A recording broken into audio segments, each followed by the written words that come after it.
All right, everybody, welcome to Virtual Bourbon. My name is Steve Akley. We have a great event tonight. It's called our Flagship Whiskey.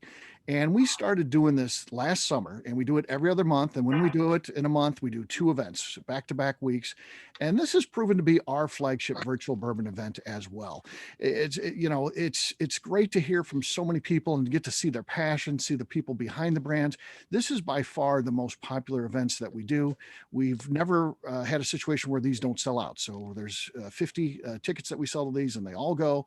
And it's amazing to see. It's just truly one of the most popular things that we do. So I'm really proud of this particular event, and I like the fact that we have such support. So I'd like to introduce the folks that we're going to be talking to. This does follow the placemat order. So we're going to so if you've got things set up in the box that you received, there's actually 6 samples for tonight. And if you only pulled out 5, the 6th one will be in that second bag. So normally they're divided up by dates, but we had 6 samples for this event. So one of the bottles went in the second bag, but it's going to go in the order that you see on the placemat. So up first will be Mgp Brands. We are joined today by Andy Mancini, their VP of Brands. And of course, we all know MGP from that great liquor factory in Lawrenceburg, Indiana. It's unbelievable. I got to go tour there thanks to my buddy Andy, and it's really a cool place, and he does a great job. So Andy, how you doing, man? I'm well, Steve, and thanks for having me this evening. Absolutely. We're going to be talking to you in just a second here. I'd like to introduce our other guests as well. Joining us from New Florence, Missouri, just about an hour west of St. Louis on Highway 70, if you're ever traveling that way, is Gary Heingartner from Wood Hat Spirits. Gary, how are you? I'm great, man. It's always good when you're talking and drinking bourbon and being on your show, man. It's not a bad life, right? Not a bad life. That's right. It's not bad, man. So yeah. So we've got a fun one from you too. So looking forward to that. Of course, one of my good buddies here from the business, Caleb Kilburn. Caleb, how you doing? Fantastic. Excited to try some of these products I haven't been exposed to yet. Yes. Yeah. That's one of the cool things that we do. That it wasn't an initial idea. Initially, when Justine and I kind of came up with this idea, we were like, we'll send it out to the people. And then we're like, we really should send it to the other people. We'll never ask you guys to evaluate other people's whiskey, talk about it. We'll ask you to talk about your own. But, to have you hear about these whiskeys and not give them to you, we didn't feel that would be right. So we always loop in all of the distillery representatives and send them samples too, so they can enjoy it with us. So, well, I mean, it'd be cruel if you didn't allow us to taste some of the spirit that we're ready to hear about. Absolutely. I agree. So we're on the same page. So we'll talk to you very soon, Caleb. Looking forward to that. And finally, out of New York here on a surprise trip, normally out of Louisville, is Joe Beatrice of Barrel Craft. Hey, Joe, how you doing, man? Hi, I'm great. Thanks for having me. Really excited to be here. I'm a little disappointed because I wanted to criticize Caleb's bourbon. No, you're not going to get the chance to do that. So, yeah, it's unfortunate. You'll have to do that on a personal basis. So we're just enjoying all the stuff and having fun. So no criticism of anybody. So, That'd be great. That'd be good. All right. Well, we'll start out the evening talking to Andy from MGP. Andy, this is exciting stuff. I think this decision for you guys to offer your own brands is very well received by the bourbon, which is our community, or the whiskey community in general, because you don't do just bourbon, but really, really great stuff. And tell us a little bit about MGP's decision to start offering some of their own brands. Well, thanks, Steve. I appreciate the opportunity. And let me also say hello to Joe and Caleb and Gary as well. It's always great to commingle and be with other members of the distilling world.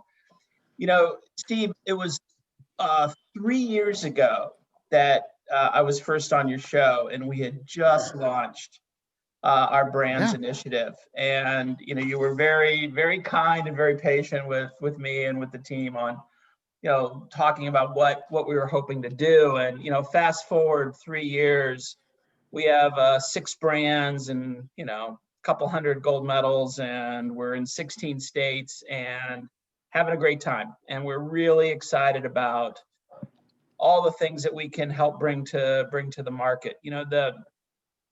I think the unique opportunity that we have at MGP Brands is, you reference, sort of the big factory. And in fact, through the magic of Disney, behind me is the night sky of MGP Lawrenceburg, which is, founded in 1847. And each brick, tells a story here. But, what we wanted to do when we launched our brands was to do And everybody says, hey, we want to be unique. Well, what we have that's unique at MGP was amazing distilling capabilities, but also really unique talent in blending. And so what we set out to do with all of our whiskeys is to really blend multiple mash bills, multiple ages, to give whiskey lovers a chance, challenge their palate and try something different. And that's what we've set out to do, and that's what our mission is. Absolutely. So, and we're going to be enjoying some of the Remus line tonight. So tell us a little bit about the George Remus brand and a little bit about the whiskey that we're going to be tasting here tonight, because we got the kind of the quick story of George Remus is that we purchased this brand from its founders back in 2016. In fact, my brother's birthday, November 7th, in 2016. And these guys were intrepid entrepreneurs. They were customers of ours. And we really fell in love with the concept. And we felt like we had the opportunity to take it to higher levels. And that's as simple as it is. I mean, the story is phenomenal, right? The man, the myth, the legend, George Remus, the king of the bootleggers, the bootlegger during Prohibition, a Chicago pharmacist turned lawyer, moving to Cincinnati, 20 miles east of our distillery, and becomes the largest bootlegger in America. And we really use him as the symbol of Prohibition style whiskey and bourbons. And that's what we've set out to do over these last 3 years. We purchased the brand, we completely reinvented the whiskey, the packaging. We launched in 2017 Repeal Reserve, which we will taste our fourth release on. Last year, the 2019 was the 100th anniversary, the centennial of the Volstead Act, which started Prohibition. We released Volstead Reserve, which many people had a chance to take a bottle, to try. And we're really trying. Our focus on George Remus is to build the best Prohibition bourbon in the country. We're going to innovate, and we're going to always have fun with it. Yep, there it is. There's the Volstead, yeah. There it is, yeah. One of the most beautiful bottles you'll ever see. I mean, yeah, amazing. It is. Thank you. Yeah, it's been really fun. And so, with George Remus, we focus really on our two main bourbon mash bills, right? We're known for rye. Everything we do is rye. Our bourbons are high rye. And what we have in George Remus mainline, as well as the Repeal Reserve tonight, are combinations of our 21% high rye bourbon and our 36% high rye bourbon. So when I say that, it's 21% rye, 4% malted barley, 75% corn, right? Then 36 for and 60% corn. So all bourbons. We try to average between 6 and 7 years in our main line. And with Repeal Reserve, we really want to focus no less than 10 years. We're always going to be sort of a 10 to 12, 10 to 13-year-old bourbon in our reserves. And we'll get to that when we taste through it. But our main line is really focused on showing a main profile. And that profile is, as we like to say at the distillery, Kentucky on the front and Indiana on the back. Okay. So it's really upfront, classic bourbon, right? So that maple, that honeyed orange that I like, candied spices, and then the MGP rye, right? That you're so used to, with the baking spices and the cardamom, a little bit of the dill. And again, this one is, we don't really worry about proportions on this one, because our blend is really, we want that profile. We want a consistent profile with mainline. So sometimes some bottlings, it'll be, 60, 40, 36, but it just depends really on the barrels that we're pulling. But we want to stay between 6 and 7 years on this one. Should we taste through? Yeah. We always like to talk too about on the nose, so. When I first nosed this, and sorry, I'm thirsty. This to me is sort of a classic shortbread cookie, right? This is kind of that vanilla honey shortbread. And I get that, through and through. You get that little dryness, which I think is a little bit of that malted barley coming through. But it's pretty nice, right? I mean, that you got something that's waiting on you. You can see, and we'll look at coloring when we compare with Repeal Reserve. But it's a nice amber color. There's age on that, as I've told you. I know this is 6.5 years old on this bottling, and what I get, consistently with this is just kind of a mellow, sweet. You're going to be drinking a bourbon, Right. But then when you taste it,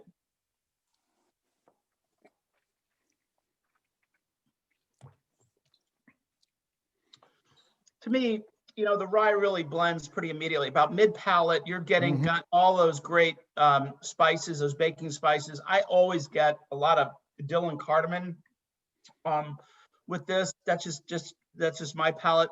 But everything really just kind of smooths through the palate. There's nothing jarring in that for me. And it's just a nice warm feel. For the group, if you don't mind utilizing, as Evan mentioned, so thanks to Evan for posting that. That's actually a great post there. Just share in the tasting your tasting notes in the chat there. That'd be great. Yeah, candied coated rye taste. Yep. Sweet dissolves leading to the spice, and I would say that is eloquently stated. Jason, spot on. Absolutely, good stuff there. What else? This is we don't chill filter any of our whiskeys, by the way. So I mean, you're going to get you're going to get all those congeners in there that are that are making the flavor great. And my other distillery peers will probably echo that, because I've been to Caleb. I've met Caleb before down at Peerless, and you guys do a great job with your ryes. It's this one is just a fun sipping bourbon. It makes a great Manhattan, by the way, and a good old fashioned. But what we're trying to do here is just kind of a bottle you can reach for on a daily basis and enjoy. Right. Kevin's asking, what's the 4% in the mash bills? I assume that's malted barley. Malted barley. Yeah. So, that helps with enzymatic activity, and when we get we have a mash bill with Rossville Union, our rye. I don't want to get overly commercial here, but we have a 51% rye, 49% malted barley, which is a pretty nice mash bill. You get kind of all that kind of soft, kind of malted milk ball back notes that really pair well with the ryes. Question: how large is the batch used? Access to so many barrels, few options. Intentionally keep the batch small to mingle manually. Yeah. Well, we try not to talk about batches at MGP, because you see that distillery there. We're a 365, 24/7 operation, and our small batch is bigger than a lot of other production units. So what we do is we're constantly tasting and pulling out barrels, and we just bottle for need on this one. So we're constantly churning through barrels and running through our production vendors, our bottling vendors on this. As I said, we want a profile. We're not looking. I mean, we'll talk about Repeal Reserve in a minute, but we're not really looking for. We don't see a uniqueness in sort of smallness. What we're trying to drive is this consistency, right, of Kentucky on the front, Indiana on the back. We want a consistent profile on this bourbon that people can rely on day in and day out.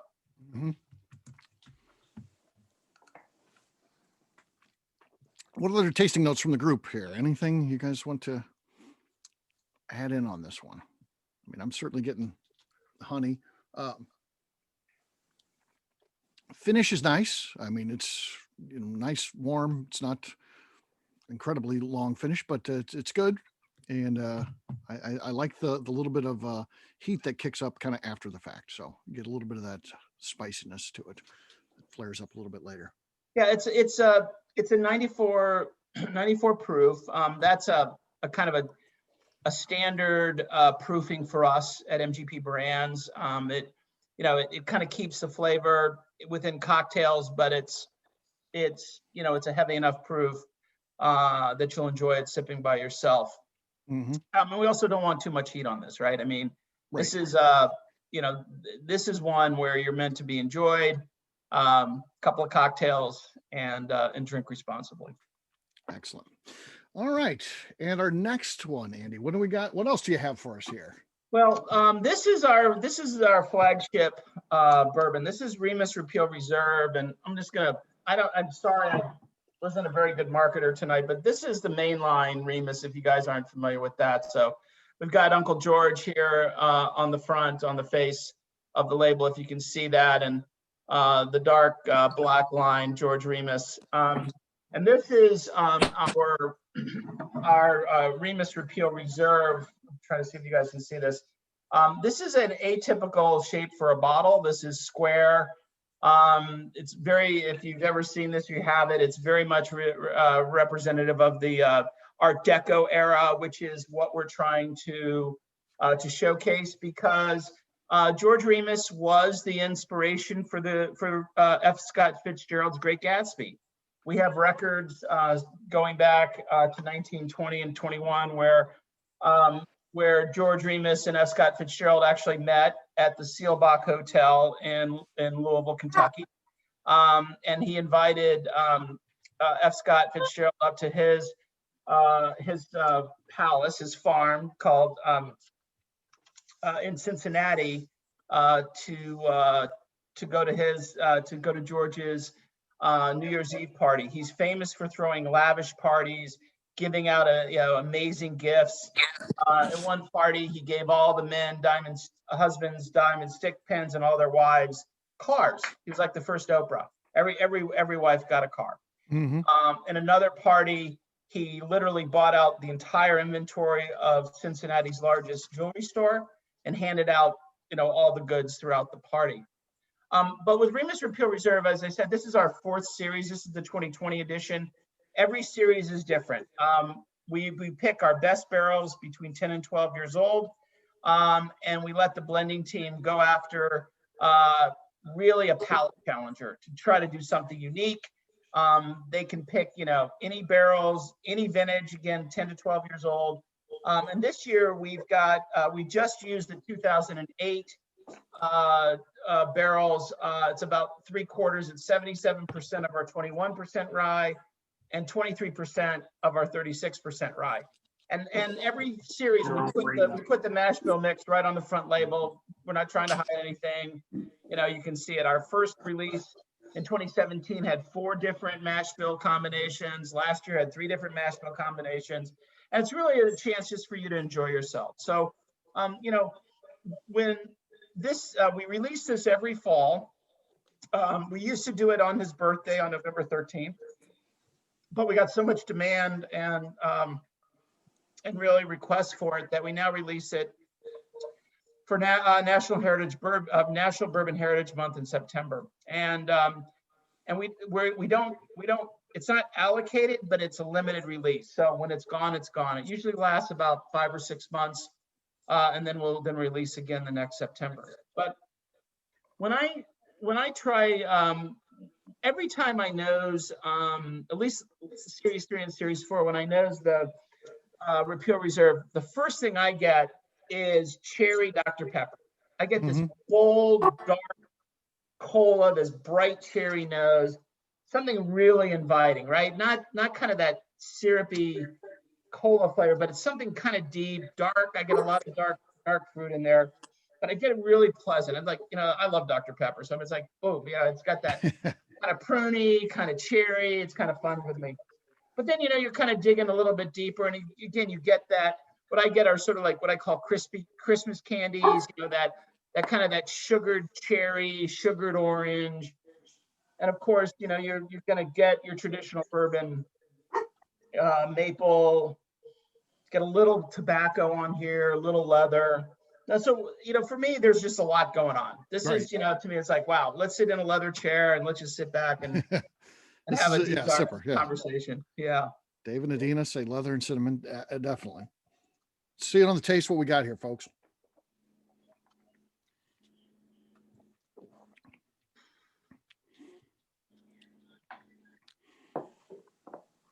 Yeah, that is really, really good. There's That, a lot to unpack here, right? yeah. I mean, where we might not have a very long finish on mainline George Remus, this thing goes on for weeks. Yes. And it's going to come back and it's going to talk to you again. What I, again, Steve, you have a much better palate than me, but what I always get with Repeal Reserve is I just get this very long finish, and I get this sort of file box of, I get a lot of cinnamon, and I get chocolate, and then I get sort of this cardamom allspice, and then suddenly I'm getting a little bit of, that rye dill, but it's all coming back, and it's like, wow, it's really kind of warm and fuzzy, right? It's just kind of a nice drink. So anyway. And I agree. It does come back. It feels like it's over, and then it does kind of heat up yet again. So yeah, really fun, really fun on the finish for sure. Yeah, here's what happened is 4 years back in 2017. We're sitting there with the blending team, and literally someone said, we got all these barrels that are like 12, 14, 15 years old. What do you want to do with it? And we're like, whoa. Here's what we're going to do. Let's go do something with George Remus. And the team just went off. I mean, our blending team every year has a great time. We already have the blend for next year. So, I mean, there's always this internal competition to say, who can outblend? And there's always these internal tastings, which are a lot of fun. And I'm really proud of our blending team. They just, I mean, every year they hit it out of the park with this. Mm-hmm. Yeah, it's got to be such a fun aspect. You got to look forward to what they're going to come up with this year. Unlike some of the things we got coming in, vanilla ice cream cone on at the end, amazing flavors. I agree with the layer of flavors: cinnamon, pepper, vanilla, oaky, goodness, hint of orange peel. Yeah, it's all there. Yeah. It's all toasted coconut. That's a good one. Yeah, we get that a lot. And that citrus comment, we get that, I get that a lot at tastings. I think the orange peel is a great descriptor, which is very true. Very good. Yeah. Well, this one is definitely solid. We are off to a great start. Andy, you're going to be able to stick around with us, right? I am. I'm looking forward to tasting with the rest of the teams here. Okay, good. So we've got everyone will talk, and then at the end we'll leave about 15 minutes at the end just for an open Q&A. You can ask anybody anything about the whiskey that we're drinking tonight or the companies. So stick around, everyone, till the end, and you can ask Andy any questions you like. Thanks, Steve. Absolutely. All right. Next up is Gary Heingartner of Wood Hat Spirits. Gary, how you doing? I'm doing really good, man. I had a couple of good whiskeys already. So yeah, we're off to a fun start, right? That's what's great about this event. So yeah, just one good whiskey after another, and I know we've got a good one here because I'm familiar with the product. So Gary is a local distillery for me. I get out his way as often as I can, and yeah, he's got a great operation there for sure. And you want to be there when Gary's there because he's just an interesting guy. If you want to talk barrels, he can talk barrels. You want to talk corn, he can talk corn. So Gary, you know a little bit about everything, right? Oh. Well, I've had some really good experiences in my life that kind of add to this position. But I mean, as a little bitty kid, I helped cut stay bolts to make barrel stays, and I spent most of my life trying to get away from that project. But I really come from the corn side. I'm an agronomist, and I worked for Independent Stave Company for 17 years. So I kind of got the barrel side, but I really spent most of my career helping farmers grow corn. And really one of the things, and you've heard me say this before, Steve, but I'm always amazed that we make whiskey out of cow and pig feed. Right. And I thought, what do we make whiskey out of? Something that people eat. And that was one of the core foundations of why I started a distillery, is to use heritage corns and go back and look at what humans eat, because today we use the corn that is really dictated by a different industry. We use a corn that is really made for cows and pigs, and they don't vote. We're about taste, and they don't really give a shit, really. So, and that hit me a different place. So I started planting corn, the corn I wanted to use, a year before we even had a still. And I started with Hopi Indian blue corn, which we're going to sample some of that tonight. So and Gary, everyone today who's a craft whiskey fan is pretty much in tune with heirloom corns and, the things that you're talking about, heritage corns.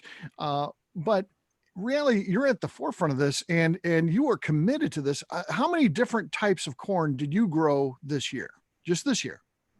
We did 18 this year. 18 varieties of corn. Yeah, we're gonna have 60 blue corn come spring. So we'll have the biggest variety of blue corns in the world in the springtime. So yeah, we're about corn. I mean, this is the foundation of what we started. I mean, I had Hopi Indian blue corn growing a year before I had a still. Right. So, you know, I never worried about total production. I just really wanted to make something totally unique and different, but good. Something you really enjoy drinking neat. Yeah. You know, it always amazed me that why would you make something, and I'm maybe barking up some people's trees here, but why would you make something that you have to mix Coke with to drink? Mm-hmm. You know, that to me didn't really, why are we going in that direction? Let's look at something. And that's where the Hopi Indian Blue comes from. And tonight we're doing this Bourbon Rubenesque, which is one of our very Tell first us products. specifically about Bourbon Rubenesque. I know you got a lot of different Bourbon things. Tell us Rubenesque about this is, one. this is our first bourbon, and it's still a mainstay bourbon. It's out of Hopi Indian blue corn and wheat. I'm all about growing local, so we don't use rye. We don't grow good rye here, but we do grow wheat and corn. So all of our stuff is is corn and wheat based. So this Rubenesque is the painter that did the full-bodied women. Mm-hmm. So this is a full-bodied bourbon. So, but it's smooth. If you want to put a title on this product, it's smooth. It's not as smooth as 100% Hopi Blue, but it's, as a bourbon, it's really smooth. You know, it spends about, well, right now it's about 3 years in this batch here is out of a 15-gallon barrel, which at 3 years, you're really looking at 7-8 euro equivalent, 3.5 times wood. So, but the wood is out of some wood that was between 3 and 6 years air dry. And it's chinkapin oak and it's not regular white oak. So the tannins are different. They're more floral. They're not as harsh. The tannins, they're not as bitey as when you put it, you do the nose there, you know, Jessica, are you on here? I think Jessica's muted right Yes, now. I'm here, Gary. Oh, Jessica's one of my cohorts here. She's a lot better at the descriptions than I am. But to me, when you nose this product, it doesn't bite you. It's a welcoming nose. It's not you don't pick up the alcohol very quick. No, I always go for a really round, rich nose. Usually there's some, butter, maple, caramel characteristics to it. we got Tootsie Roll, banana even already. Roll banana. Rich caramel from Andy. Andy asked about the name, so you did answer that, Gary. You said why you chose that name. Rubenesque. Yeah, full-bodied. It's a full-body bourbon. Yeah, it's a full bodied, but yet it's smooth. And that smoothness comes from two sources. It's really from the Hopi Indian Blue. It's not like a yellow corn that kind of bites you around the edges. You notice when you taste it, it's up on top, it's on front, but it's really smooth on the front. Yeah. And the taste in this is in the body. It's in the middle, the mid palate. And then when you start to swallow, you think, wow, where'd it go? That's a smooth finish, really smooth finish. And that's due to the corn and the chinkapin oak. So you don't have a lot of tannins hanging around there later, but it's got a really nice warm feeling in the middle. And when you sit there and after it's over, you think, wow, it leaves your mouth in a really nice place. It's not a burn. It's not a astringent. It's not an alcohol. It's just a really nice feeling when it's over with. So, yeah. And this one comes in at 100 proof and nice solid finish to it for sure. Nice warm finish that goes on for a little bit. So yeah, it's good. You're getting a lot of, movie popcorn, warm buttery caramel corn, honey graham crackers. People are liking it, man. Easy sipper. That's a good one too. We typically do this. I mean, we started bottling this early. We didn't have any aged stuff when we first started. So we started selling this in 6 months and it's still pretty good. So but now our medium stuff, we've got some 5 and 6 year old stuff. Actually, we've got I'm gonna maybe kind of announce this, but we've got our first bottle and bond Rubenesque coming out here.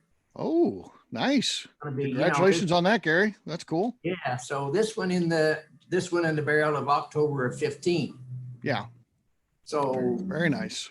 you know, this is our first of our bottle and bond bourbon. We did the other one when we came out with the Missouri bourbon the first time, but I don't know. We're a small distillery. We never really wanted to conquer the world. We're not very highly distributed, but we really concentrate on making what people come into the tasting room and like. Mm-hmm. And when they come in, they frequently take this product with them. We got 6 bourbons, but this tends to be one that people have just stuck by, you know, day after day, year after year. Yeah. Jason weighs in with maple, warm homemade caramel, when the sugar isn't quite dissolved, banana, and pie crust. All can be found here for sure. Yeah. You got to get out and check out Gary's place. If you're driving through Missouri, maybe you're in St. Louis, or you just happen to be passing through on your way somewhere else, because he's right on Highway 70, a major thoroughfare. And, you know, he does, Bear mentioned the wood-fired still. He still does that. So that's a key part of his. He heats up wood outside, which heats up oil that then, you know, causes his still to work inside. It's really a cool system, very unique. And then, of course, when the corn's in season, it's amazing to go back behind the distillery there and see all these different varieties of corn, all the colors. You'll see, you know, bright neon orange, or, you know, black or brown, or, you know, some that looks like it's caramel popcorn. It's amazing to see. So, well, we've gotten stuck in a rut, you know, in a bourbon business. You know, we've got caught up in this jargon. If it ain't old, it's not any good. You know, we tends to measure things by how many years old is it, and great grandpa's recipe and all that kind of stuff. Well, great grandpa used this kind of corn. He didn't use number 10 corn, you know. mm-hmm. I'll be willing to bet you that most bourbon today is made out of corn that wasn't invented more than 10 years ago. You know, I could be challenged on that, but it's pretty close to true. Yeah. You know, and that industry is not the whiskey business. That industry that's dictating our corn is the cows and pig business. Mm-hmm. And we're just living with what people grow for that other industry. And to me, we just need to grow corn for the whiskey business, Mm-hmm. for people to enjoy. And that's kind of where I'm coming from. And that's kind of where we tend to go. And we've made some really good stuff headed in that direction. And we're going to keep going in that direction. So yeah. I really like it, Steve. I mean, it's great to visit with other people here. This is what really makes the industry, particularly the craft industry. And you guys out there making comments and talking to everybody is what is really, we're not moving the industry. You guys are moving the industry, because nothing happens until you buy a bottle. Mm-hmm. You know, nothing happens in the industry until there's a sale of bourbon. And that's what gets everybody's attention. And I really appreciate the opportunity to be a part of this program and talking about it, because it furthers all of our interests. Yes. Well, Gary, we're glad to have you here, and please do stick around, and we'll bring back all of our distillers at the end. If anybody has any questions and things like that, you can open up your microphones, even ask yourself, that type of thing. We'll get that at the end. So did Jessica want to say something here? I know she's not on video, but she might have a comment or two. Jessica, yeah, anything else to wrap up? No, Gary, I think you did a pretty good job. I mean, really, when we just we blend this, I mean, each batch is, we don't have as quite as many of the barrels to choose from, so it's always butter, maple. I got a little cinnamon butter always on that. Yeah, that big spice. But it's, for me, I mean, when we taste Rubenesque, it's really all about that creamy round mouthfeel in the mid palate. It's kind of what we're aiming for. So it's really all. Very cool. Yeah, a lot of good notes there. Always fun to see everyone's take on it. Next up, out of Louisville, Kentucky Peerless, Caleb Kilburn. Caleb, how you doing, man? Doing fantastic. Enjoying these fine whiskeys so far. Absolutely. Yeah. For me, Caleb was, you know, he's at the forefront. You know, this transition, this eye-opening moment for me. When Caleb, his PR person, wasn't Caleb personally, but he had a PR person reach out to me and say, hey, we've got this guy, I'd like to have him on your show. and like to send you a bottle of the stuff. And, at that time, Kentucky Peerless was a 2-year-old rye. It's since aged, beyond that. But, you're skeptical. I've been drinking bourbon since, before maybe I legally should have been drinking bourbon. And we've been taught forever that it's all about the age of the stuff. And I'm telling you, it was a moment when they sent that bottle, and I even got the bottle and I'm skeptical. I open up the thing. I'm like, man, this is the coolest bottle I've ever seen, but I get it. They're hiding something. No, when I tried that, I was blown away by that. And we so much look forward to that. And Caleb's been a great friend ever since. It was a great moment for me to learn, to keep my eyes open, to try things. And, I feel like we've been a different company since then. I feel like we made a pivot, and that was a key moment for us. And it was also your first time you'd been on a podcast too, Caleb, right? Yeah, I believe you were my first actual big boy interview with a bourbon personality.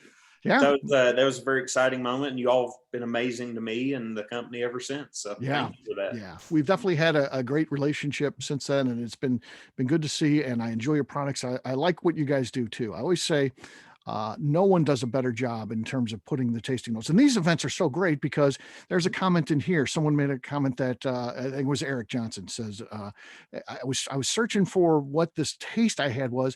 And then when someone said banana, that's the taste I got. And you guys do a great job of that. You walk into your place and you see these named barrels, and that you bottled, and they have tasting notes. And I think that helps out. And that's why these events are so fun too, is because you have everyone in this group think of sharing things, and then maybe you pick up things that were right there in front of you, but the sensory thing wasn't clicking. But when someone says it, you're like, yeah, that's what I get that too. So, well, even it goes well beyond just the tasting notes as far as the way we're able to put together that flavor vocabulary. mm-hmm. One of the things I love about this industry, and it's shown very well throughout this selection of people you have on here, the distilling industry is not an extraordinarily competitive field as far as I'm not looking at these other guys on the list with beady eyes or anything. Right. I'm looking at you, I'm watching you. Generally, I'm going to hit up Andrew in the private messages because I haven't been able to go through MGP yet. I'm looking at you. I'm calling you out. Yeah, you got to go. It's amazing. It's just so cool.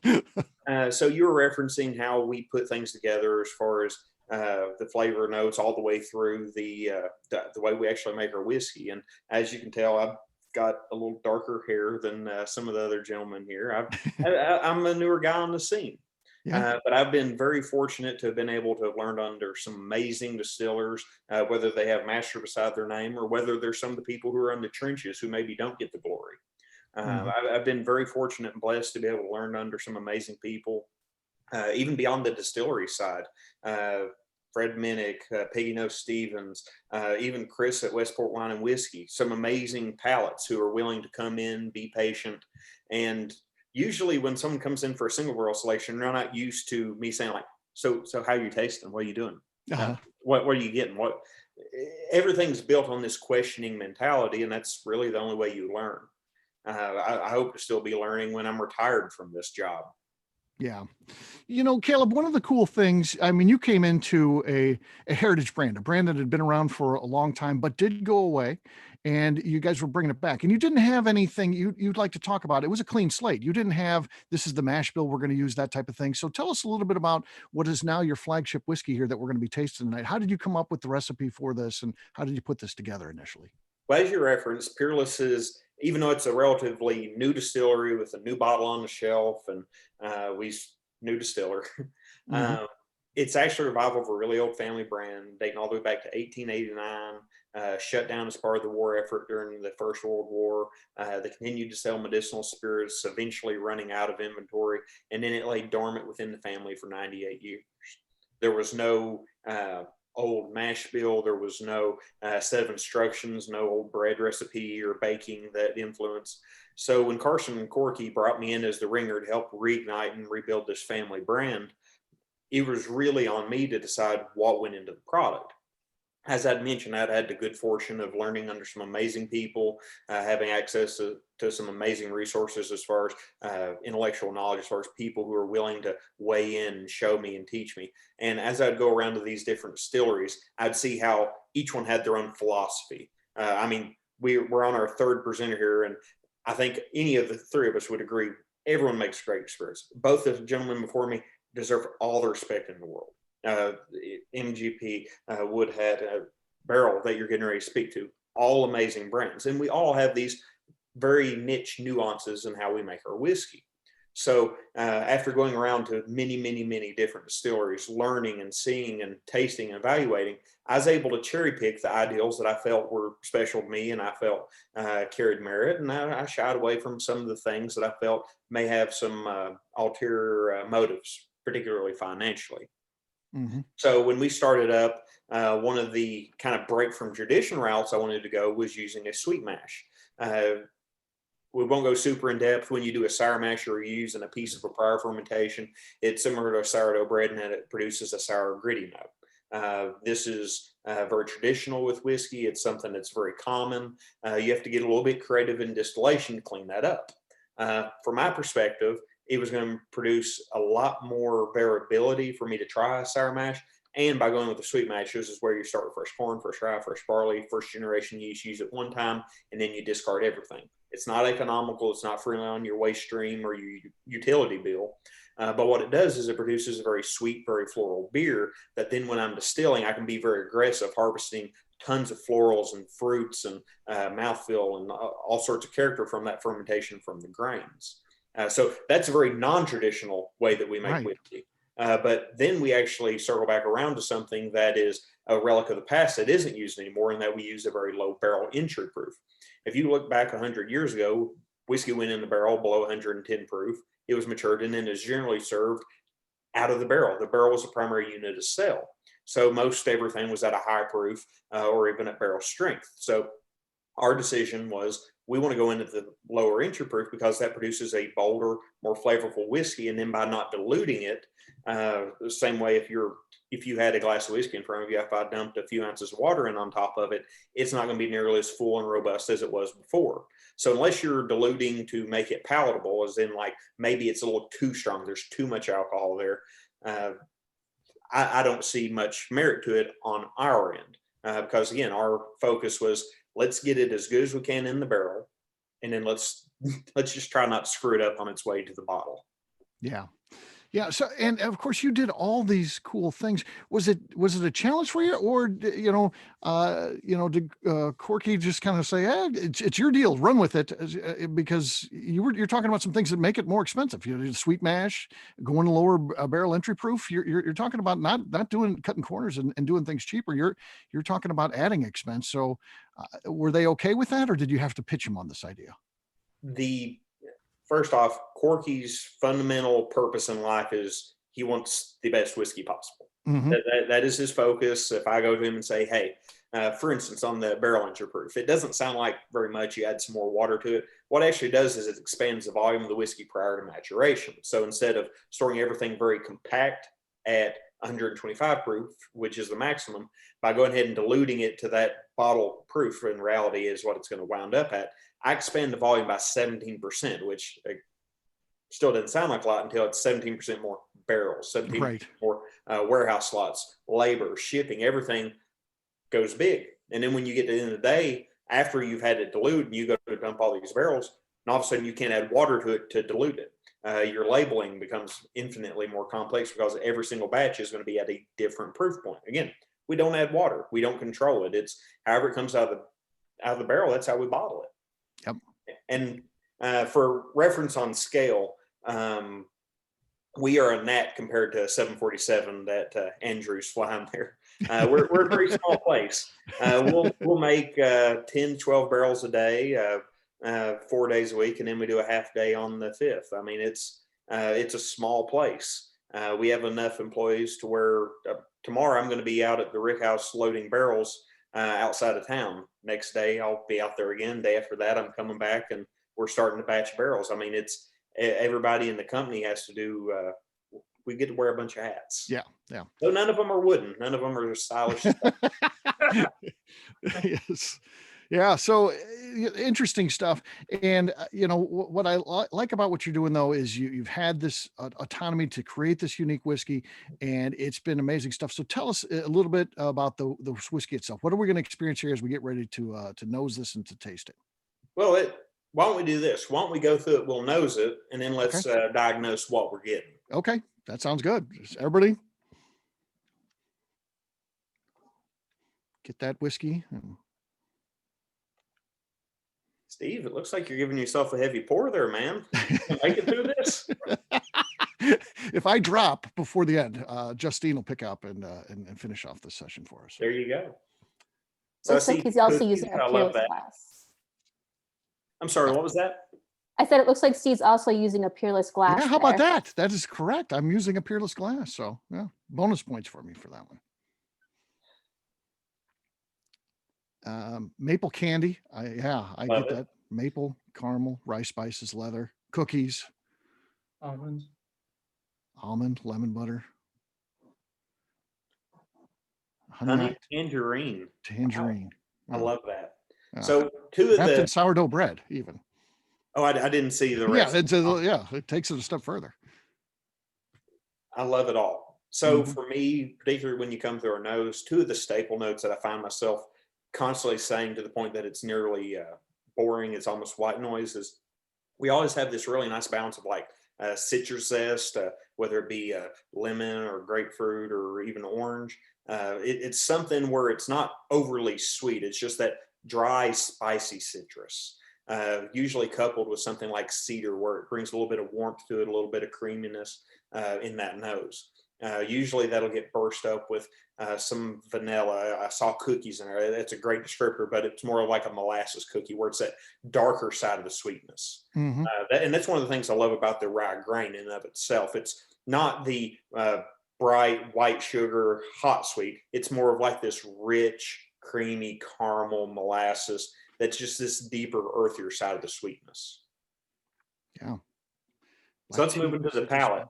Okay. Cheers, everybody. Cheers.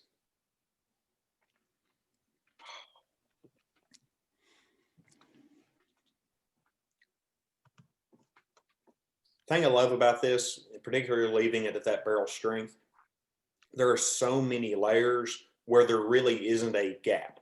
Right. Some product,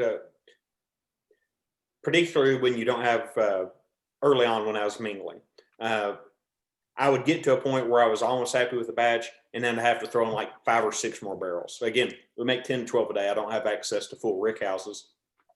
We go through and we have to we take this very diligent, nuanced approach where instead of finding a bunch of barrels that all taste the same, or just saying, okay, I need this many barrels and throwing a post-it note at some work hands, it is truly going through. We taste every single barrel and we make sure when we're putting these together, it's similar to assembling a jigsaw puzzle. We want to make sure that different portions of flavor are all represented. We have ones that particularly have a great nose. So where that citrus, that cedar comes from. Ones that have good palates, ones that have good finishes. And then as well as the individual representation from maybe this one has that butter. Maybe this one has that kind of caramelized sugar. Maybe this one has that floral, the tea, the different things are on the flavor wheel. So when we assemble these batches, it's not by happenstance that we end up with all these notes. It's that myself, John Wabel, our single barrel curator, Nick Klee, our morning distiller, generally we have a very exciting set of mornings that results in some really good whiskey and a lot of water drunk, and we very much get to look forward to lunch. Because everyone thinks, okay, distiller, great, that's amazing. You just sit around and drink all day. It is a job when it's 9 a.m. and you're just trying to chug water to be fine. I'll put it that way. Yeah, it's definitely has its unique challenges, but they're not bad. They're not bad, especially drinking whiskey like this, my friend. So I'll cut you off. What were you getting in the palate? On the palate, Brian said it best here. He likes the bold, spicy leather and tobacco. I think you certainly get those. I also get kind of a baked good, like a maple donut or something like that, because I get some of the maple on the palate too. So I would say with some sort of like maple donut type of thing. That's where that duality comes from. It's from the way we ferment, from the way we cook, from the way we distill, getting all these fruits, these florals, these bright, sweet characteristics, the grain, as well as the baseline with our barrel and with our maturation. That lower barrel entry proof really helps pull out a lot of caramels, vanillas, as well as the helping to develop those tobacco notes and the leather. And as with some of the product before, we serve at a reasonably high proof. We never chill filter. In our instance, we never dilute. So we want to make sure it's the same way I taste it coming out of that barrel is the exact same way we deliver it to our consumers. Another baked good here. The Ewalds say almond kringle. I don't know if you've ever had. I've never had kringle. I've seen it on like the Food Network. It's, what is that, Wisconsin? You find that? I don't know. Racine. Somewhere up there. So yeah. Hey, I'll have to try one. Yeah. Oatmeal cookie on the nose to spice and smoke on the taste. And by the way, I really like that we were the lone rye to help bust up the group. Yes. Yeah.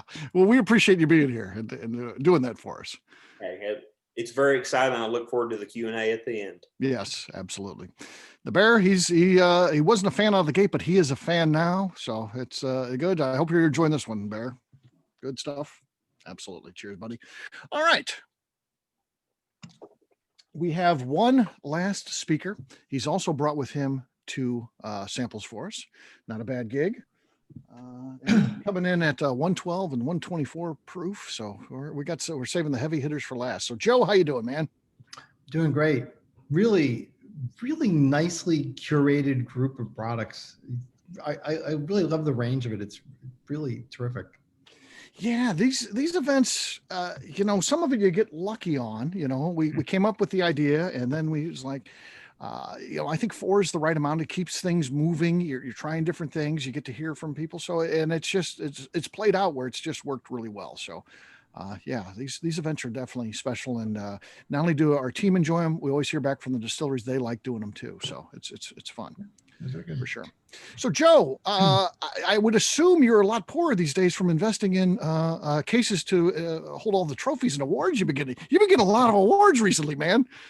Yeah, we're really excited. Congratulations on all that. That's cool stuff. Yeah. Thank you. We're really happy with it. Yeah. And so maybe some of you just do a quick background on our company. Sure. We are, if nothing else, 100% product focus. That all we do. That we are blenders, and we are a non-producing distillery.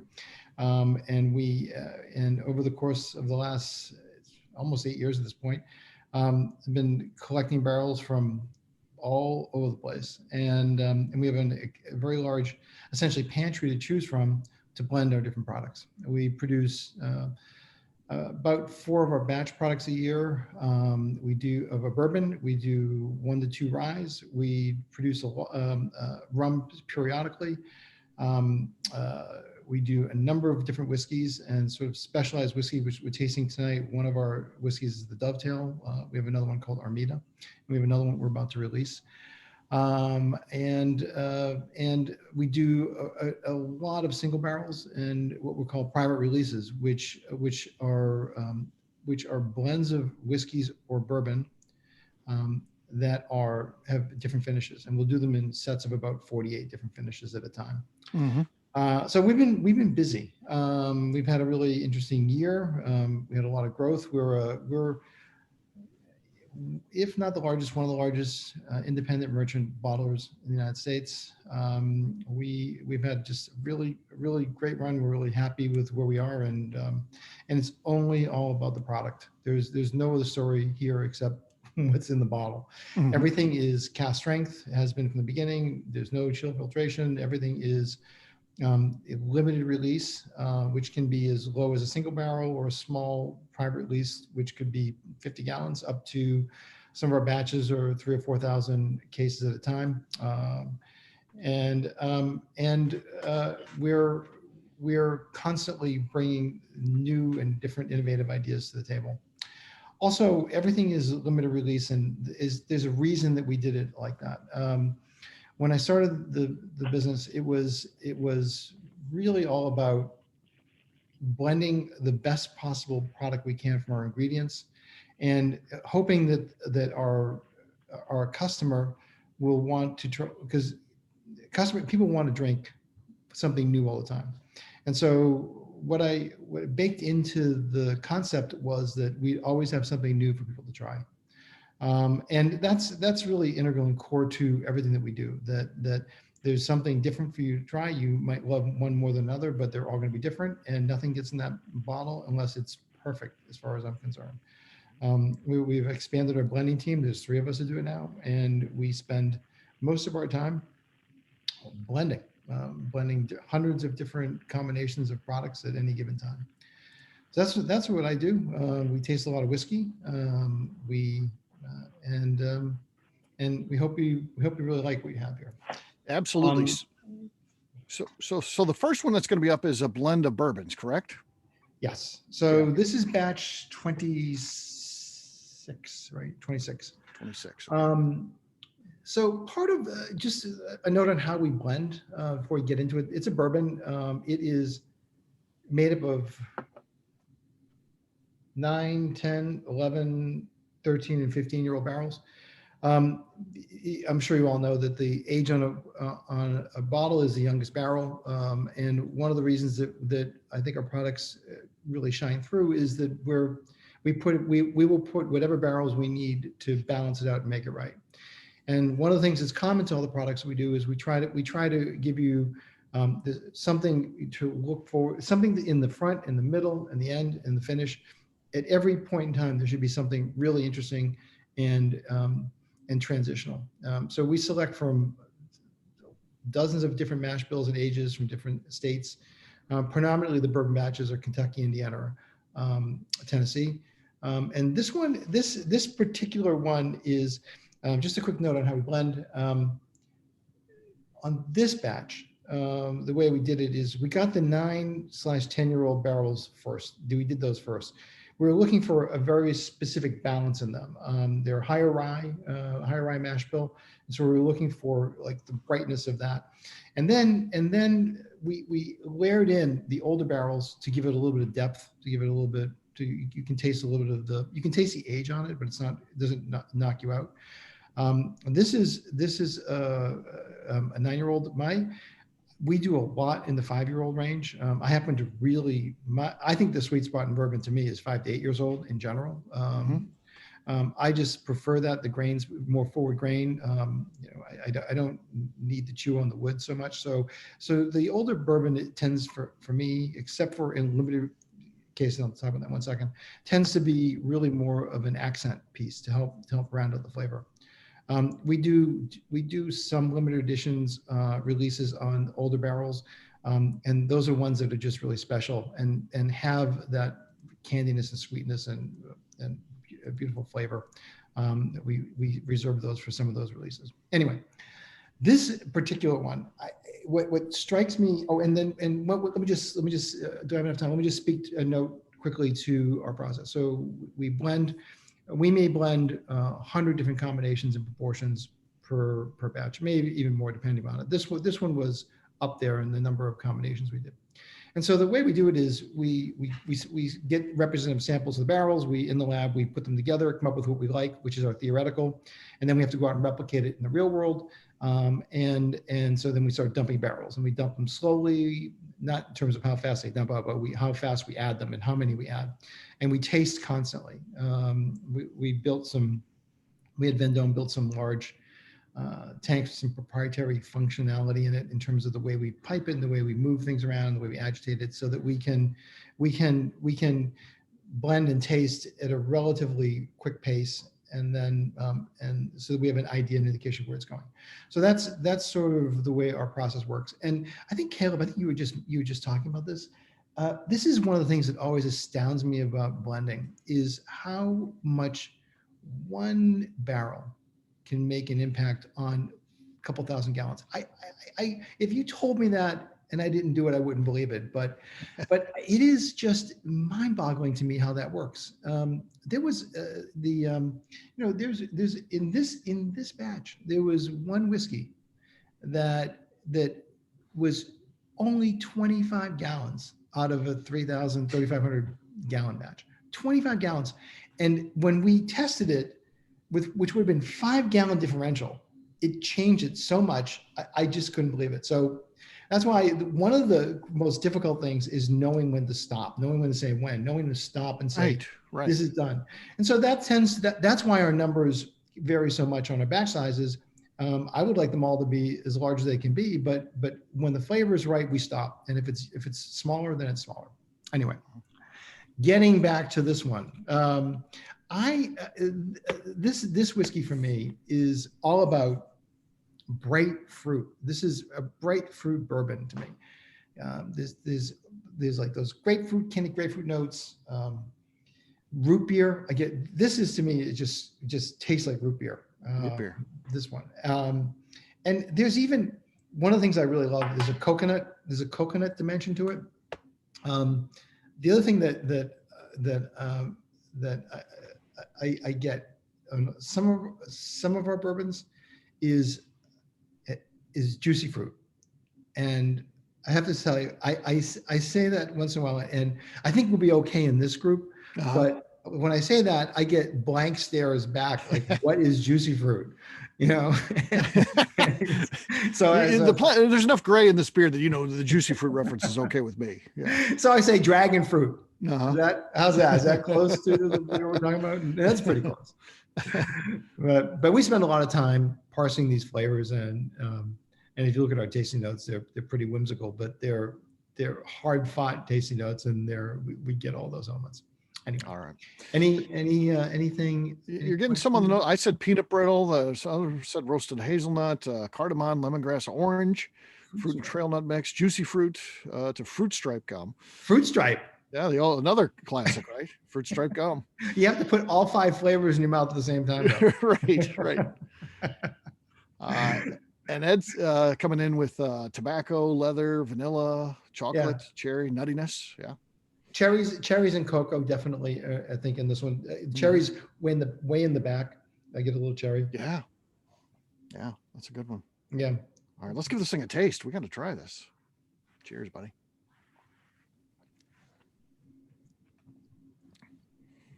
Oh yeah, that's definitely comes in with definite fruit notes there.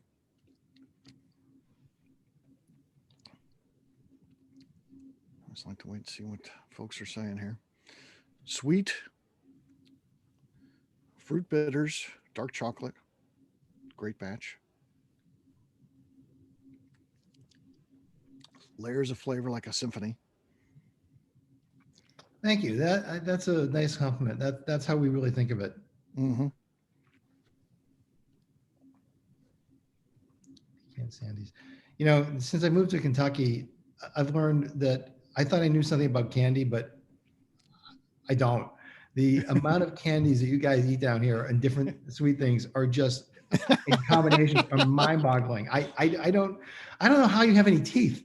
I mean, and I've been here for a while, and even still I get pecan sandies. Wow. Mm-hmm. Okay. Yeah. I learn something new all the time. Mr. Rick, the Legend Brenner, bought a bottle on Saturday.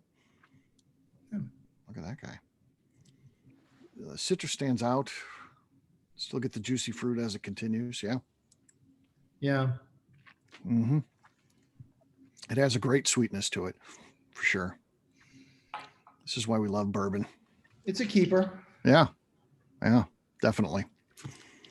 All right, what's moving on? What's the other one that you brought for us today, Joe? So this is something a little bit different. We introduced this product, I think almost a little more than 2 years ago now.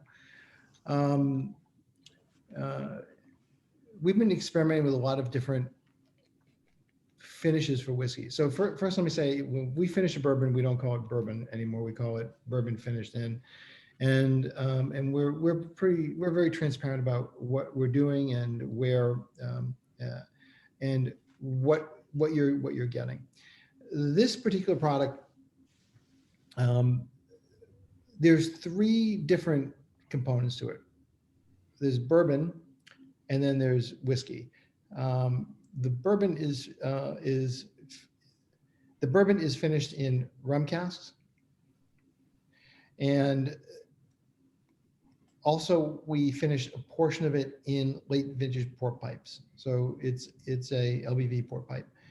The third ingredient is one of the ones I think is really interesting. This really came out of a chance meeting that Will Schragus, our national director, who's all over the country all the time, was visiting the Dunn Vineyards in Napa Valley.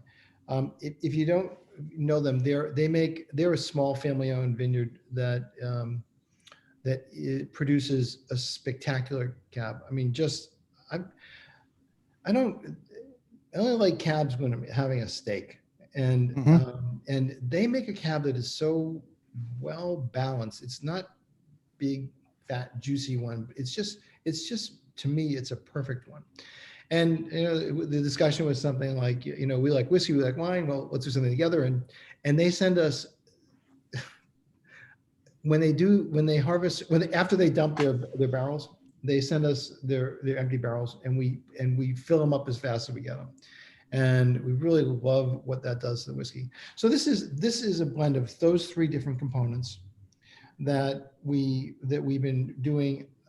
We're on our 7th or 8th blending of this, and this is as close we come to a product we want to keep with a similar flavor profile. There are nuanced differences between the different bottlings, and the proof varies because the proof is whatever it is. We don't add water. And I really find that this is just this is become one of my just go-to whiskeys because it works on so many different levels in so many different ways. It is when you taste it, like a note on our finishing. We want the finish to enhance the whiskey or the bourbon. We don't want it to replace it, overpower it. And that's from tasting lots and lots of different products where it's too finish forward. So our approach is you almost don't taste the finish, or if you do, it's very subtle, because what happens when you have the right finish and the right whiskey for the right length of time, which varies crazily, it elevates the overall whiskey. So with this particular one, I no matter how many times I get it, the thing that jumps out at me is the cocoa. The underneath the molasses. Burnt marshmallow is the one that I just keep getting every time I drink it, and I love the way that flavor plays with this. And then there's the pepper. This has this little acrid bite, little point, little like a peppercorn that just punctuates things, and I love it about this whiskey. And this also, I mean, it's high proof. It's always around 120. What is this? 124.7, I think. Yeah. They're all around 124.6. They vary between 123 and 126, somewhere there. Okay. Even to that high proof, it's deceptively drinkable. So you have to really watch this one. It'll really sneak up on you. Yeah. It also makes great cocktails if you want to drink it as a cocktail. But you're getting a lot of different things here too, Joe. You're getting butterscotch and rum, and there's peppercorn. They do say shines, campfire, earthy grain. There's a lot. I to me, that buttered rum, like when you were a kid, those Lifesavers, the buttered rum ones. I'm getting some of that on the nose. So yeah, let's try this one. This is exciting. There's a lot going on here. I want to taste this, see where we're at. So cheers.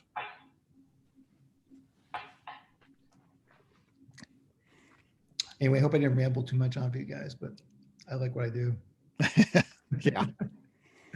Well, that's got a nice viscosity to it. It really coats the palate for sure, which allows you to get those flavors after the fact that just kind of keep going. So yeah, it just, you get all of those things we were just talking about kind of across the tongue. Mouthfeel's really good. It's like everywhere.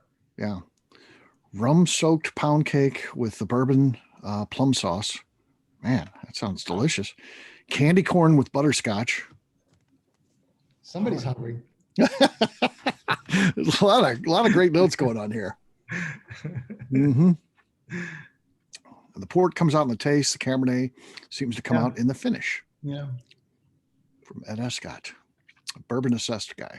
Obsessed. You get a little bit of anise there, and molasses, rum, butterscotch.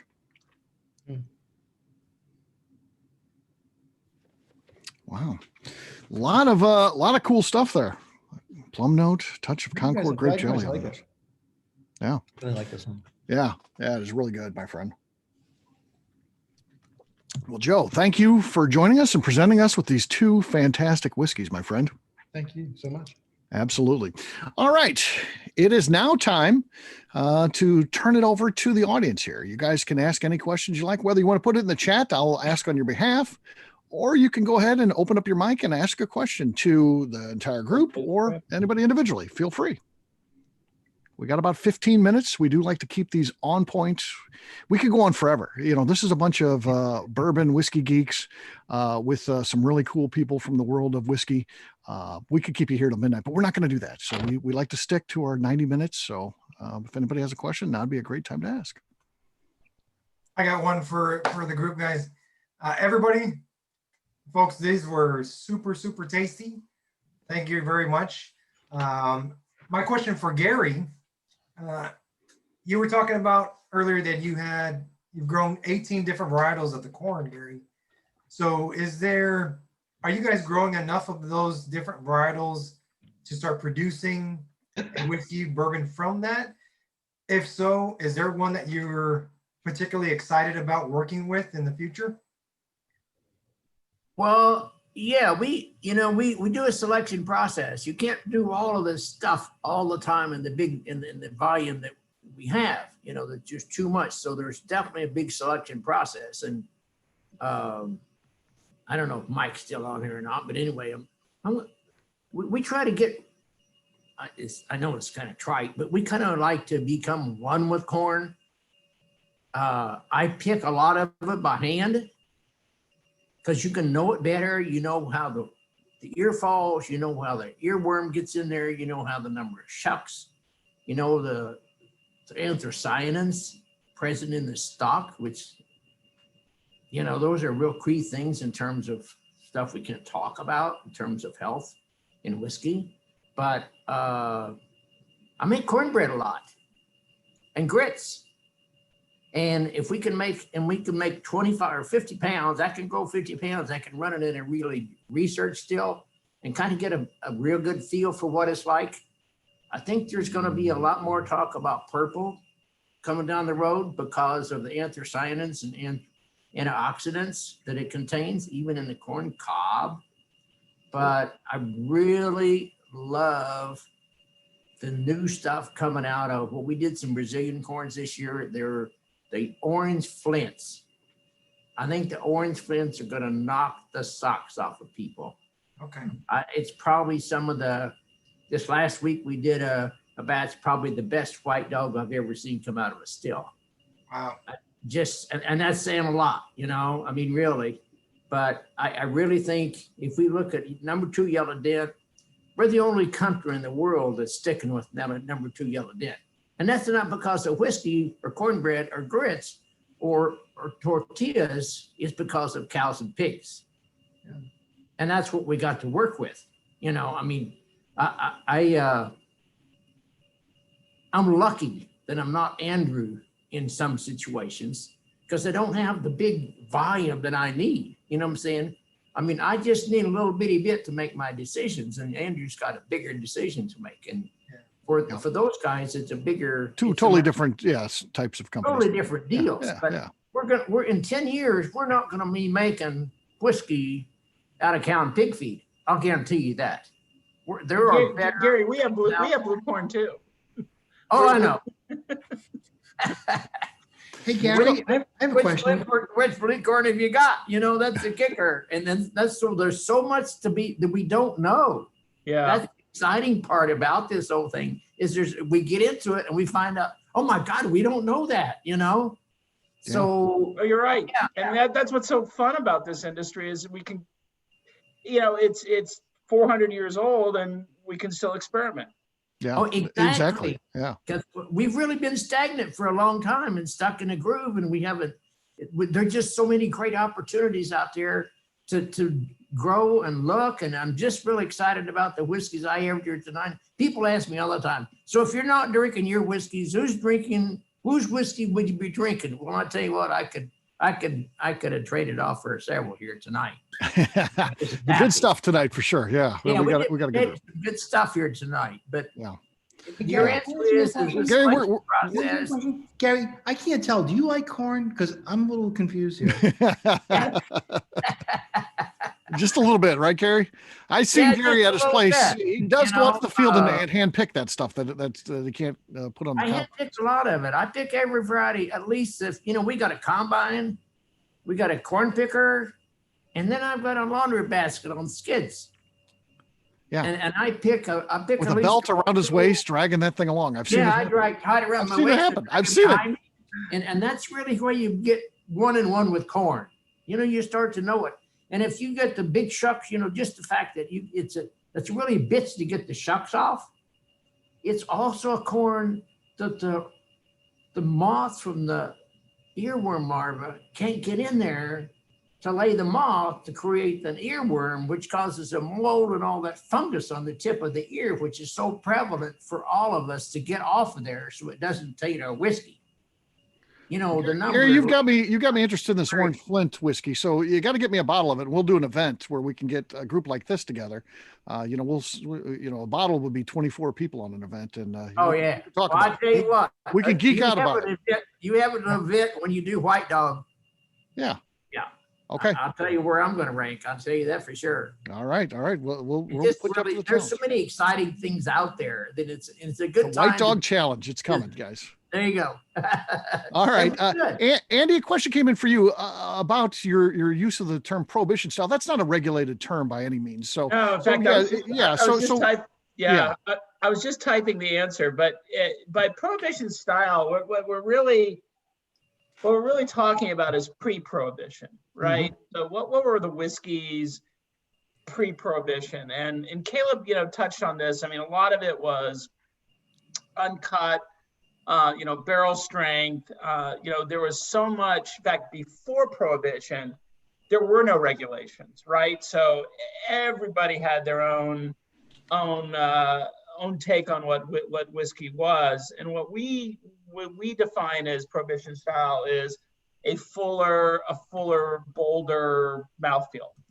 And post prohibition, that's when you got your regulations on entry proof, right? No more than 125. You got your regulations on oak, new oak barrels. Why was that? Because the barrel industry, the cooperage industry was ravaged after the Depression. And so Congress wanted to help, tree growers and coopers get back into business. And so, we're really talking about kind of before all the regulations hit. So, really kind of a wider mouthfeel, a more innovative approach to whiskey. Yep. Great answer. Other questions for anybody in the group? Could I jump in for a minute? Sure. The bear. I just wanted to say this is a great diverse group because, we have a blender, we have a huge, we're calling this craft, but Andrew, I'm sorry, you're not really craft. You're putting out a lot of product. And to be honest with you, I'm familiar with everybody but the Remus product because I've had a lot of MGP, but I haven't had the Remus yet. So, because we're craft. Okay. Hang tight here. He is. We're only in 16 markets, Okay. right? And I will tell you that we're only 3 years old. I think I'm younger than most guys around here. So, just because I have gray hair, that just, I'm prematurely gray. But I really did enjoy the product. I'd never had it before, so that was very good. And like I had meant in the comments to Caleb, Peerless, I feel, has came a long way because I tasted your original product at 2 years old and over $100 for a bottle for the rye. And I was like, are you kidding me? And it's came a long way because the taste to me originally did not justify the price. So I just wanted to throw it out there. Here's the Caleb. Caleb. They're making great product. Yeah. Hey, I'm not ever going to tell anybody how to spend their money. I greatly appreciate you being open-minded, trying this the second time around. Funny story about being a small family-owned craft distillery. We're not in a position when we started distilling in 2015. 2017 rolled around. We had to make a living. We had to start selling product. and we were pulling from a relatively small number of barrels that were all of our own, all made on site, never sourced. So I get it. We didn't have 4, 5, 6, 7, 8-year-old whiskey to launch with right out of the bat. So I appreciate you seeing the growth and, like I said, being open-minded enough to try us again. Absolutely. Yeah. So like I said, great group. Somebody said up there about a wood hat. I want to know if I make wood hats. That's kind of where we take it. But I made wood hats before. There's a video on the internet. Was that on YouTube Yeah, where you get can out see there and Gary look making at a wood it, hat, which is cool. It's I was making wood hats before I was making whiskey legal. Let's put it that way. Mm-hmm. Gary Legal. does some great other products too, and they haven't got into that because I have some of his walnut liqueur or liquor that I use in my old fashions, in my Manhattans, and it's fantastic. So I get spoiled because one of my kids and my grandkids live down towards you. So I get to come down every now and then. I'm still looking for the Bloody Butcher, but I have probably 80 of your products on the shelf. So I really enjoy your stuff. But Joe, I got a bone to pick with you because I just got lectured earlier because I picked up a couple of your picks and rum this last week and kind of put me over my budget for the holidays. And Hey, it happens. We all have to deal with that. Yeah. Yeah, I also want to tell you because your products to me have been really hit or miss, but everybody's taste is different. Either I love them or I hate them. There's no in between. I had a rye at one of the stores that I visit quite frequently, and after I'd already bought 6 bottles, picks and stuff, he says, "Oh, I forgot, you got to try this rye. Last bottle I have." And I'm like, "You're killing me." And I tried it. It was one of your barrel ryes, and it was phenomenal. It was up at A&B Liquor, way up in Utica or way up north Detroit. And I'm like, "I can't do it." And he's like, "It's last bottle." And I'm like, "You're killing me." So I passed on it, but it was one of the best ryes I've ever had. Well, in the last 2 years, it's the best rye I've had. Thank you. I appreciate it. Phenomenal. And yeah, Bear, that was the A team. Is that it? Yeah. From ABV? Yep. Yeah. Pick. Okay. Oh yeah. So you probably got the last one. Thanks, Jason. Jason's rubbing salt into the wound. Bear, I mean, part of the way that we approach it is, and we accept that you may not love everything we produce, but our promise is in the quality. It is not going to get in that bottle unless it is what we think is something that is really special. And it doesn't. Not every product hits everybody's palates. I mean, I think that sounds to me like we've got a pretty good hit rate with you. Absolutely. I'm not disagreeing. Mm-hmm. I'm just saying that either it's dead on for what I like or it's not. And that doesn't happen a lot. Usually You brought a couple of winners here tonight for sure. If you gotta like what he brought tonight. We just have a couple minutes left, so we might have time for 2 more questions. Anybody else want to ask something while we? I might say something about the palate. We purposely make stuff for different palates because there are so many different palates out there. True. And you gotta, you really, if it's a craft distiller that sells stuff out the door, we gotta put something out there that's really smooth, that doesn't really knock your socks off. And maybe it's beginning bourbon drinker is maybe the wrong term, but there's people new to bourbon. And you really need to have somebody new to bourbon that's gonna enjoy what they drink. And that's smooth, front, middle, and back. And that's different than the person who drinks a lot of bourbon. That's different kind of palate. And I think it's important to have the whole range. And everybody's not gonna like it all. Right. Hey, you need a lot of arrows in your quiver, right, Gary? I mean, Exactly. I think all of us as distillers or blenders, we're focused on giving consumers a choice and giving them a range. I mean, you when you go out and buy a car, you don't say, "I just want 4 tires and a steering wheel," right? I mean, you want some choice. So I couldn't agree with you more. And that's what makes this industry so much fun is, it's everybody who's here tonight. They're the ultimate judge. They get to choose. And they're the winners, right? I mean, you can pick. Do I want something really sweet? Do I want something really spicy? What looks good on my shelf? And I think that's what makes us all work harder and strive to be better every day. Yeah. Well, we got different markets out here. I mean, one of the biggest markets we've got in the bourbon business is the female vodka drinkers that are coming over to the bourbon side. And they're not going to work. Their palate is different, you know, but it's necessary to have something for that palate. You know. Amen. There you go. Amen. Last question. We'll let Evan have it here. So, Andy, how far are we from seeing a Remus rye, the famous MGP rye mash bill of 95.5? Well, a couple of things.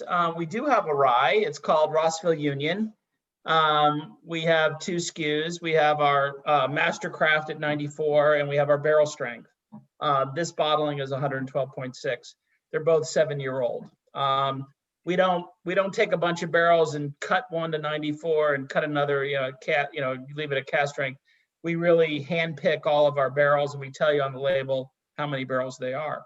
However, what else is coming is this year, 21 will be our 2nd year of our single barrel program. In 2020, George Remus single barrel was cast strength, and the Rossville Union was at bottled and bond, so 100 proof, distilled in the same season. We got enough pushback from consumers that we are going to be offering cast strength Rossville Union single barrel this year. And what we've done, because we blend everything, we have to deconstruct our brands. And so what we've done with George Remus, it's a barrel of 21% high rye bourbon or 36%. And this year with Rossville Union, we're having our 51% 45 corn, our 51% 49 malted barley, and we are adding a 95.5 single barrel rye to the lineup. So nice. Yeah, so we don't have a lot of it, but we start on January 15th with our trade partners and our distributors, and we're going to be out there selling until March 15th. So go to your local retailer and tell them that you're looking for a MGP Brands, a George Remus, or a Rossville Union single barrel. And I'm being commercially crass here, and I apologize. But they can order from us. It's all good. Right. Excellent. Well, I want to thank Andy, Gary, Caleb, and Joe for attending this, providing us some great whiskey, and walking us through what is their flagship whiskey. So let's hear it for them. I also want to remind you guys, we'll be back next week. So looking forward to that. 1 week from tonight, we'll be back again with 4 different distillery representatives trying 4 different whiskeys. Should be fun. If you want to sign up for the March event and you haven't already done so, get on it. There's 4 tickets left. That's all we have left for that. I'm working on the May one right now. I just started reaching out to some distilleries today. Got a couple more to sign on.